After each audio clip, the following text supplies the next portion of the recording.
को किस बात की चिंता, शरण में रख दिया जब रॉबिन शर्मा की मशहूर किताब the man who sold his Ferrari सच हो गई जब अहमदाबाद में रहने वाला मोक्षेश सेठ 24 साल की उम्र में अपना सब कुछ छोड़कर एक जैन साधु बनने की राह पर चल पड़ा। जैन धर्म की दीक्षा लेने के बाद मोक्षेश का नाम मुनि करुणा प्रेम विजय महाराज हो गया। कुछ ही दिनों पहले सूरत के एक हीरा व्यापारी संजय शाह ने अपने पूरे परिवार के साथ जैन धर्म की दीक्षा ली।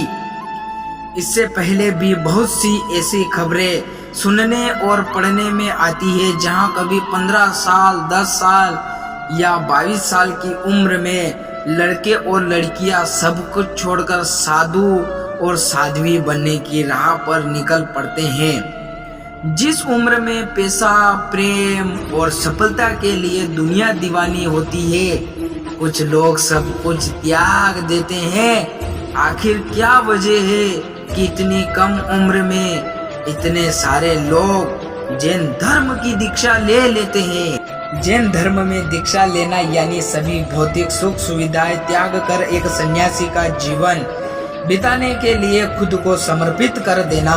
जैन धर्म में इसे चरित्र या महानिविष्मण भी कहा जाता है।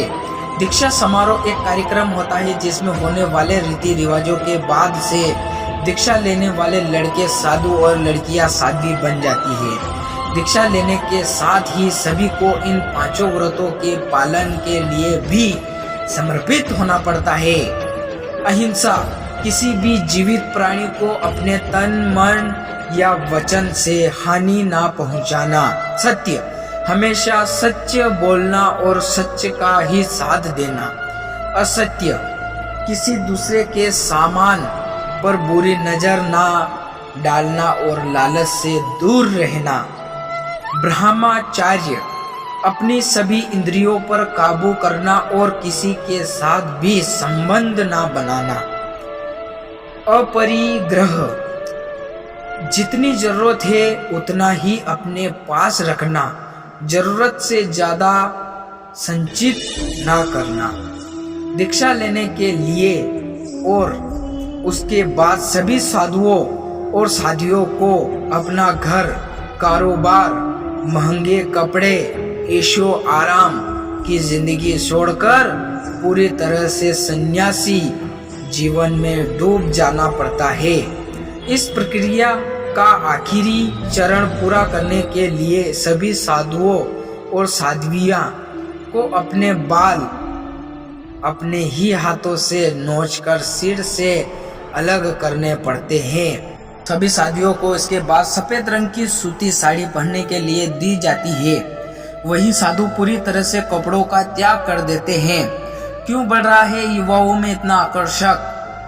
बीते साल मुंबई के अखिल दोषी ने 22 साल की उम्र में अपनी ऐशो आराम की जिंदगी त्याग दी थी और अपनी ही उम्र में लगभग 8 लोगों के साथ दीक्षा ग्रहण की थी।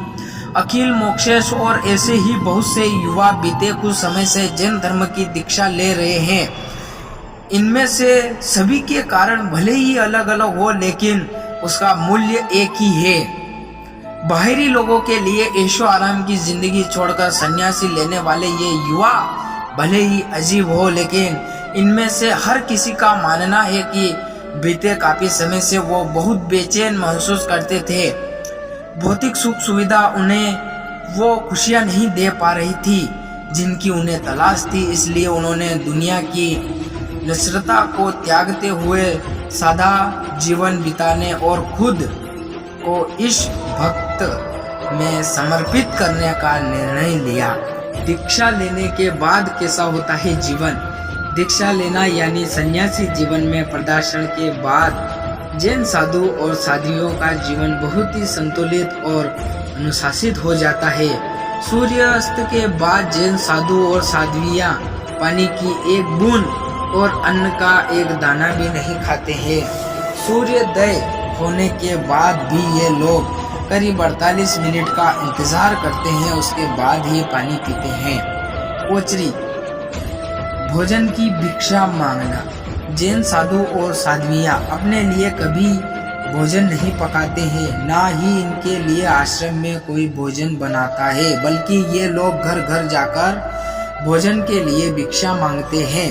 इस प्रथा को कोचरी कहा जाता है। जिस तरह गाय हर द्वार से थोड़ा थोड़ा भोजन करती है, उसी तरह जैन मुनियों को भी एक घर से बहुत सारा भोजन लेने की अनुमति नहीं होती है।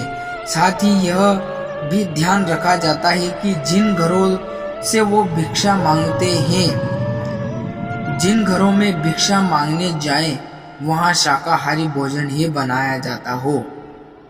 विहार यानी पद यात्रा। जैन मुनि किसी भी प्रकार की गाड़ी या यात्रा के साधन का प्रयोग नहीं करते हैं। वो जितना हो सके पैदल ही चलते हैं और लंबी दूरियां भी चलकर ही पूरी करते हैं। विश्वास रखते हैं किसी भी एक स्थान पर उन्हें अधिक दिनों तक रुकने की अनुमति नहीं होती। बारिश के मौसम के 4 महीने छोड़कर ये लोग पूरे साल यात्रा ही करते रहते हैं। इस यात्रा में उन्हें नंगे पैर और बिना किसी चप्पल या जूतों के करनी पड़ती है। इसे पद यात्रा कहा जाता है और इसका पालन मुनियों का धर्म है। एक बार दीक्षा लेने के बाद जैन मुनि और साध्वियां कभी अपने सिर पर कैंची या रेजर नहीं लगाते, यानी उन्हें खुद बाल काटने या कटवाने की अनुमति नहीं है, बल्कि साल में 2 बार उन्हें अपने हाथों से अपने सिर और दाढ़ी मूंछों के बाल खुद ही नोचने पड़ते हैं। इस तरीके से वो अपने शरीर के बालों को भी हटाते हैं। उनका जीवन पूरी तरह से ध्यान और धर्म की प्रति समर्पित हो जाता है।